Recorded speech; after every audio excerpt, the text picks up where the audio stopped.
My name's Rich Varner, and I am the pastor of Grace Community United Methodist Church right now, licensed local pastor, and been doing that for about 21 years now. I wish I could say that all of a sudden I heard this big booming God voice saying, this is what you're supposed to do, but it was a much longer journey than that. Several years of finding my way back to the church after leaving for several years. And I think it started with an invitation from Gerald Richardson, who said, come and be part of the church. And then after that, an invitation to play basketball and hang out with the youth. And then several events after that, Lay Witness Mission Weekend and Disciple Bible Study, some volunteer and mission work, and Curcio, Kairos, Epiphany. Each one of those steps along the way, it seemed that more and more often people were going, have you considered or thought about going into the ministry? And I said, not really. And I don't think that that's what God's calling me to.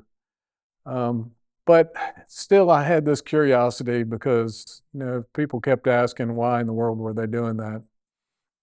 So I had the opportunity to join the spiritual academy that Carol Cotton Wynn was putting on, and to go through that and to get to know a lot more about what it meant to be called by God, and also got to know a lot of the clergy that were also attending, sojourners with me on that path. And it was probably through that I finally heard God saying, you can do this. And so I looked around at some of my clergy colleagues now and said, if God can use them, of course he can use me. So we stepped into it, and it's been very rewarding since. So it's interesting when I got thinking about that.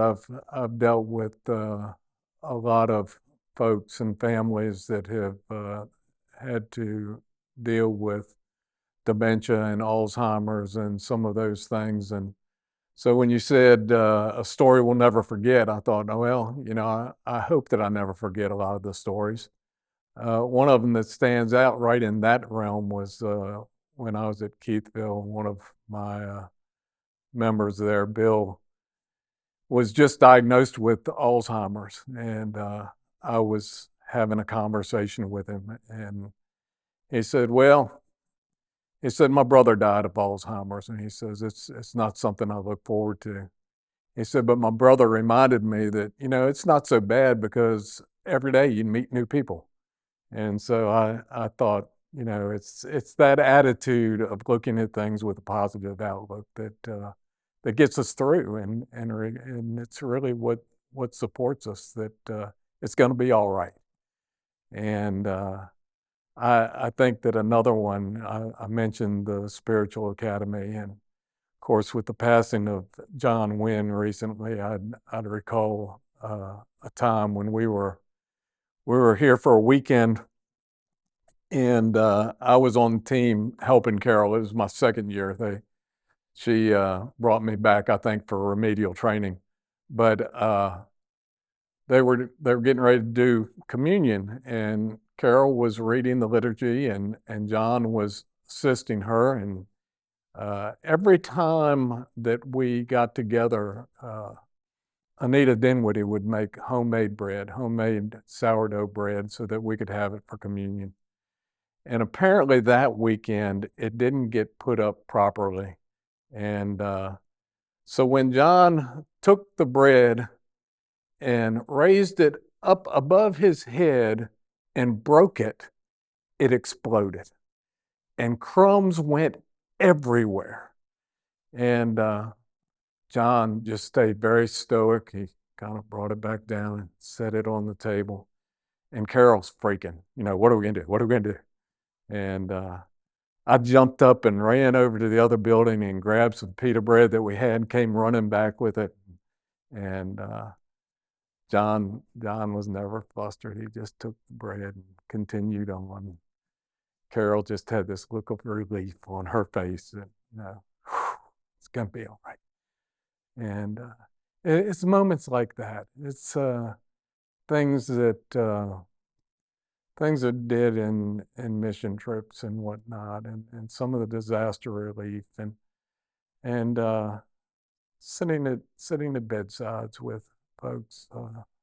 There's a guy that came out of New Orleans that I have absolutely no idea. He migrated to Shreveport, and somebody gave me a call and said he's in the hospital. He needs a pastor to visit him. And I never met the man before, but when I went into the room to visit with him, he reminded me of Magic Johnson.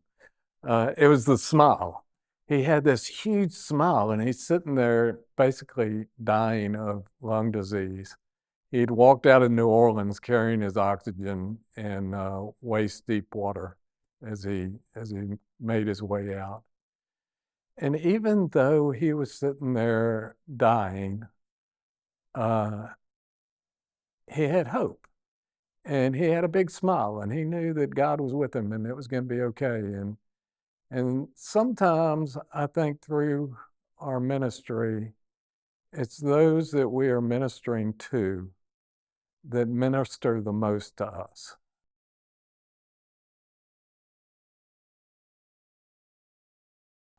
Boy, I hit this point and I realize it's a long, long list. And it's always a scary thing because you know that there will be many that you forget to mention. But I do remember Gerald Richardson in the evening he came to my house, and my wife said, "The preacher's coming over." And I'm like, "Why? Why do we have a preacher coming to our house?" And he came and invited me, and we developed a great friendship that was really, really got me comfortable being back in church. Sunday school teachers, Gil Rue, and some of the United Methodist women at the church who sponsored me to go to my first Kairos, Moselle Tiller and Hope Cryer, Sally Turner. And then Wayne Evans. It's kind of been throughout my ministry, just seems we keep weaving and crossing paths. Dick Humphreys, who encouraged me to be a part of Disciple Bible Study and to go to Cursillo and get involved in a lot of the things that happened there. Rob Weber, who mentored me for the first several years of my ministry, and Stacy Hood, who just kind of watched over me and made sure that I had the things that I needed when I needed them. I never had near the appreciation for that until I went to Keithville and realized I didn't have somebody putting all that stuff in front of me. Although, I did have my wife, and she has constantly been my helper in ministry. People in the church like Joanne Jofrion, and gosh, a long, long list. Ron Waylander was just such a spiritual giant in my life. I could go on and on and on with the folks that have made a difference and encouraged me along the way. A lot that have tolerated me, congregations that have put up with, lots of different things. They've truly been a blessing to me. I just run out of names, but gosh, the memories of all of those that taught me about Jesus and taught me that Jesus loves me, even me. And that's something that I've tried my best to pass along, that Jesus loves you. It doesn't matter who you are. It doesn't matter what other people think. Jesus loves each and every one of us. And all really does mean all.